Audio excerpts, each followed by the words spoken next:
Жамбыл облысының әкімі журналист сұрағына жауап беруден бас тартты. Бұл туралы Экспресс-ка сайты жазды. Оқиға 1 мамырға орай өткізілген іс-шарада болған. Жергілікті тілші мерекеге қатысқан әкімнің пікірін білмек болған.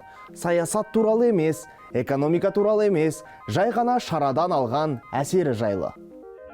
Пару слов можете сказать про праздник? Как вам ваше впечатление? Бірақ әкім журналистке қарап тұрып, тіл қатпай кетіп қалды. Халық үніне құлақ асатын мемлекет қайда қалды? Мүмкін Нұржан Нұржігітов бұл тұжырымдаманы сөзбе-сөз қабылдаған болар. Құлақ асты, тыңдады, бірақ жауап берген жоқ.